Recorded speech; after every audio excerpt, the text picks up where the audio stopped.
একটা মেয়ে ধর্ষিতা হয়েছে, এজন্য ইসলাম দিয়ে যদি আইন কায়েম করা হয় 24 ঘন্টার আলটিমেটামে সব বিচার হয়ে যাবে, যেরকম ঠিক কিনা? আর কোন ধর্ষক বাংলার জমিনে জন্মাতো না, চিল্লায় বলো ঠিক কিনা? ইসলাম বলে চোরের হাত কেটে দাও, জেনা ব্যভিচার করলে ডেথ পেনাল্টি। সৌদি আরবে হেড অফ করে, গলা কেটে ফেলে। বাংলাদেশেও যদি এটা করা যেত, খবর হয়ে যেত। আর কোন ধর্ষক বাংলার জমিনে জন্মাতো না, চিল্লায় বলো ঠিক কিনা? চুরি করলে হাত কাটো, কথাটা কার? السارق والسارقة فاقطعوا أيديهما جزاء بما كسبا نكالا من الله والله عزيز حكيم. If anyone steal something very precious from the society, the government should cut down his right hand. দামি কিছু চুরি করলে, এটা সাক্ষীর দ্বারা সাব্যস্ত হলে গভর্নমেন্টের উচিত তার ডান হাতটা এক কোপ মেরে কেটে দেয়া। কার কথা?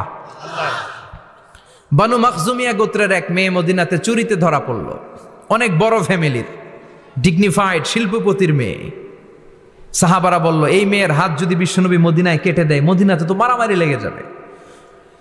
কে বলবে বিশ্বনবীর কাছে যে সুপারিশ করার ক্ষমতা কারো নাই? বিশ্বনবীর পালক পুত্র ওসামা বিন যায়েদ, যায়েদ ইবনে হারেসা, তার ছেলে ওসামা পালক পুত্রের ছেলে, তাকে বিশ্বনবী বড্ড ভালোবাসতো। তার উপাধি হলো হুব্বু রাসূলিল্লাহ, বিশ্বনবীর ভালোবাসা। সবাই বলল, ওসামা, আমরা যে বলতে পারবো না, তুই যে নবীরে সুপারিশ কর। ও নবী, যদিও চুরি করেছে মেয়েটা, সাব্যস্ত হয়েছে, কিন্তু আপনি মাফ করে দেন, হাত কেটে দিয়েন না। ওসামা যে বলে, নবী হাত কেটে দিয়েন না। বিশ্বনবীর চেহারাটা আগুনের গোলার মতো লাল হয়ে গেল।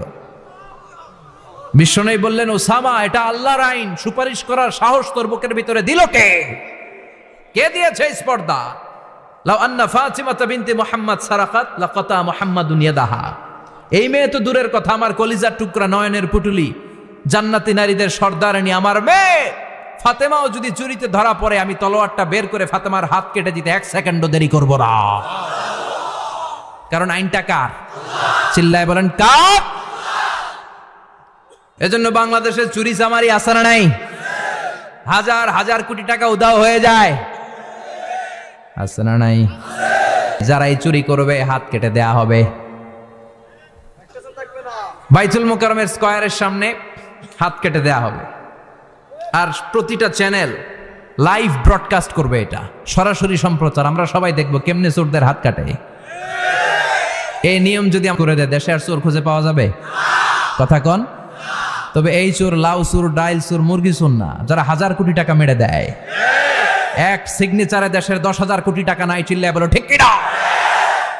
এই চোরদের বিচার যদি করা যেত, তাহলে এই দেশে আর দুর্নীতি থাকতো না। দুর্নীতি দমন কমিশনের দরকার হতো না। মন্ত্রীদের রাতের ঘুম হারাম হতো না। এটা মদিনার সমাজ হয়ে যেত, শান্তির বাংলাদেশ হয়ে যেত, ঠিক কিনা? এজন্য আল্লাহ বললেন, গোলাম, এই জমিনের ভেতরে চুরি করলে হাত কেটে দিবা, জিনা ব্যভিচার করলে ডেথ পেনাল্টি, ক্যাপিটাল পানিশমেন্ট, মৃত্যুদণ্ড, সর্বোচ্চ শাস্তি, ঠিক কিনা? একটা মেয়ে ধর্ষিতা হয়েছে, তার বিচার হয়েছে না? প্রক্রিয়াধীন হচ্ছে, সবাই অ্যারেস্ট হয়েছে, হচ্ছে। এজন্য ইসলাম দিয়ে যদি আইন কায়েম করা হয়, 24 ঘন্টার আলটিমেটামে সব বিচার হয়ে যাবে, যেরকম ঠিক কিনা? ইসলাম বলে চোরের হাত কেটে দাও, জেনা ব্যভিচার করলে ডেথ পেনাল্টি। সৌদি আরবে হেড অফ করে, গলা কেটে ফেলে। বাংলাদেশেও যদি এটা করা যেত, খবর হয়ে যেত। আর কোন ধর্ষক বাংলার জমিনে জন্মাতো না, চিল্লায় বলো ঠিক কিনা? আল্লাহ বলেন, আমি মানুষকে খলিফা বানিয়েছি আমার এই হুকুম আহকামগুলো বাস্তবায়নের জন্য। সব সৃষ্টিকুলের মধ্য থেকে মানুষকে আমি বানিয়েছি আশরাফুল মাখলুকাত। আবার মানুষকে বানিয়েছি আমি আমার খলিফা। আবার মানুষের চেহারাটা আমি আল্লাহ সব চাইতে সুন্দর করে তৈরি করেছি। সুবহানাল্লাহ। লাকাদ খালাকনাল ইনসানা ফি আহসানি তাকওয়িম। আমি মানুষের চেহারাটা সব চাইতে চমৎকার অবয়ব দিয়ে তৈরি করেছি রে গোলাম। সুবহানাল্লাহ। পৃথিবীতে যত প্রাণী আছে, সব সৃষ্টির মধ্য থেকে আমাদের সৃষ্টিটা সুন্দর না? আপনি হিউম্যান অ্যানাটমি নিয়ে যদি গবেষণা করেন, কেমনে আল্লাহ আমাদের এখানে হার্ট দিলেন, লাঞ্চ দিলেন, হ্যাঁ, তারপরে 206টা হাড্ডি দিলেন, হাড্ডিগুলো আবার ব্যান্ড করা যায়, দেখছেন? বাঁকা করা যায় না? এটা বাঁকা করা যায়। বাঁকা না করলে আপনি খাইতে পারতেন? ক্রিকেট যারা খেলো, পেস বল করতে পারতা? স্পিন বল, হ্যাঁ, অফ স্পিন, লেগ স্পিন, কয় হুজুরও জানে কেমনে রে, তোর থেকে শিখছি বেটা। তো এই যে ছেলেপেলারা এরকম অফ স্পিন করে, লেগ স্পিন করে, এগুলো হচ্ছে আল্লাহর দেয়া কারিশমা। হাত ঘুরানো যায়। আল্লাহ যদি এটাকে এরকম ব্যান্ড করার সুযোগ না দিতেন, করতে পারতাম? আবার এইখানেও বাঁকা করার সুযোগ আছে না নাই? এইখানেও আছে না নাই? আবার এইখানেও আছে না নাই? কত কাজ। বাজার করে যখন বাজারের ব্যাগ যখন নিয়ে আসেন, কোথায় ধরে রাখেন? আঙ্গুলে ধরে রাখতে হয়। ক্যারাম যখন খেলো, কি দিয়ে টোকা মারো? সুবহানাল্লাহ কয় না পোলাপান? আহা, কত খেলার সিস্টেম আল্লাহ দিলেন। আবার ক্রিকেটের মধ্যে 2 আঙ্গুল তুললে কি? ওই যে সব মুখস্থ। আবার 1 আঙ্গুল তুললে কি? দেখছেন ঘটনা? আউট। কত কাজ এই আঙ্গুল দিয়ে। এই আঙ্গুলগুলোর বাঁকা করার, বেন্ড করার ক্ষমতা আমাদেরকে দিয়েছে কে? আল্লাহ। এজন্য আল্লাহ বললেন, লাকাদ খালাকনাল ইনসানা ফি আহসানি তাকওয়িম। আমি মানুষের চেহারাটা সব চাইতে সুন্দর করে তৈরি করেছি। মানুষ সুন্দর, আমাদের চোখ সুন্দর না মিয়া? আমাদের চোখও যদি সুন্দর হতো তাইলে আমরা বুঝতাম মানুষগুলো কত সুন্দর। আমরা মনে করি ধলা হইলেই সুন্দর। কয় ধলা ধলা, এটা সুন্দর। ডাকাইত, এগুলো ডাকাত। একটা মানুষের চেহারা স্কিন যদি কালো হয়, এর মধ্যে একটা সৌন্দর্য আছে না নাই? একটা মেয়ের স্কিন যদি কালো হয়, তারপরও চেহারায় সৌন্দর্য আছে না নাই? কয় না হুজুর, আমার বউ সুন্দর না, কালা কালা। আছে না নাই? তুই ডাকাইত। তুই কি? একজন মানুষের চেহারা যেরকমই হয়, আপনি খেয়াল করে দেখবেন, তারপরও তার অবয়বের মধ্যে একটা এক্সট্রা অর্ডিনারিটি আছে। কারোর সাথে কারোটা মিলে না। সুবহানাল্লাহ পড়েন। এজন্য প্রতিদিন স্ত্রীরে বলবেন, স্ত্রী তুমি সুন্দরী, তুমি অনন্যা, তোমার চাইতে সুন্দরী গোটা বিশ্বে কেউ নাই। কইবেন না?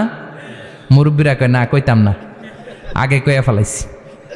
এগুলো বলবেন। এগুলো বললে স্বামী স্ত্রীর মধ্যে ভালোবাসা বাড়াই দিবে কে? আল্লাহ। আমি প্রায় এগুলো বলি, উৎসাহিত করি যে স্বামী স্ত্রীর মধ্যে যে ভালোবাসাটা, এটা পবিত্র, এটা জান্নাতি। এই ভালোবাসা জান্নাতে শুরু হয়েছিল সাইয়েদনা আদম আর হাওয়ার মধ্য দিয়ে। চিল্লা এখন ঠিক কিনা? স্বামী স্ত্রী দুইজনে একের হাতের সাথে আরেকজনের হাত মিলালে হাতের সগীরা গুনাহ মাফ করে কে? আল্লাহ। স্ত্রীর চেহারার দিকে নজর করে তাকালে চোখের গুনাহ মাফ করে দেয় কে? আল্লাহ। স্ত্রীর জন্য প্রতি মাসে যে খরচ দেন, এই টাকাগুলো সদকা দেওয়ার সওয়াব আছে না নাই? আছে। স্ত্রীকে যে দামি দামি ভ্যানিটি ব্যাগ কিনে দেন, এটা তো সওয়াব আছে না নাই? আছে। কক্সবাজারে ঘুরতে নিয়ে গেলে সওয়াব আছে না নাই? ফুল কিনে দিলে সওয়াব আছে না নাই? ভালোবাসার গান শোনাইলে সওয়াব আছে না নাই? তোমারে লেগেছে কত যে ভালো, চাঁদ বুঝি তা জানে, রাতেরও আধারে দোসর হয়ে তাই সে আমারে টানে, চাঁদ বুঝি তা জানে। ঠিক কি না? আজকে পারবেন না শোনাইতে রাত্রেবেলা? পারবেন? পারবেন? পোলাপাইনরা কয় পারবো। তো কত বেটা বিয়েই হয় নাই, বিয়ার পরে শোনাইস। তো এই ভালোবাসার গানগুলো শোনালে নিজেদের মধ্যে একটা ইন্টিমেসি তৈরি হয়। বিশ্বনবী এরকম স্ত্রীর সাথে খুনসুটি করতেন, ভালোবাসা করতেন। এটা হালাল, কিন্তু এটা জায়গা মতো না করে ভাবির লগে করলে মায়ের আছে না নাই? ভালোবাসার গান জায়গা মতো শোনাতে হবে। স্ত্রীকে ভালোবাসার গান না শুনিয়ে যদি চাচাতো বোনরে শোনাও, শালিরে শোনাও, পাড়ার মেয়েদের সাথে যদি টাঙ্কি মারো, ফিল্ডিং মারো, মায়ের আছে না নাই? তার মানে জায়গা মতো করলে সব সওয়াব। সুবহানাল্লাহ পড়েন। আর বিয়েটারে সহজ করে দিবেন। আমি তো সব জায়গায় বলি বিয়েটাকে সহজ করে দেন। আমরা বিয়েটারে কঠিন করে ফেলছি। একটা ছেলে এই দেশে 16 থেকে 18 বছর বয়সে ম্যাচিউরড হয়, কিন্তু ওরে বিয়ের পিড়িতে বসায় 32 বছর বয়স। তো বাকি 32 বছর কি আঙ্গুল চুষবে? কথা কন, কি করবে? ও যে পাপ কাজ করে, ও যে পর্নোগ্রাফি দেখে, ও যে মাস্টারবেশন করে, এগুলোর পার্সেন্টেজ গুণা মা বাবার আমল নামায় আছে না নাই? মা বাবার এত সহজে পার পেয়ে যাবেন না। ছেলে মেয়েগুলারে সময় হলে বিয়ে দিয়ে দেন। বিয়ের চেয়ে ভালো কাজ পৃথিবীতে আছে? যেই সমাজে বিয়ের খরচ বেড়ে যায়, ওই সমাজে জেনার খরচ কমে যায়। বিয়ে করতে লাগে 10 লাখ, জেনা করতে লাগে 500 টাকা। কথা কন। এজন্য জেনাকে সহজ করবেন না, বিয়েকে সহজ করবেন? বিয়ের কথা কইলেই পোলারা কয় তুই নিজের পায়ে দাঁড়া। তো এতদিন ও কার পায়ে দাঁড়াইছে? সহজ করবেন তো? আল্লাহ তুমি বুঝার তৌফিক দাও। আমিন।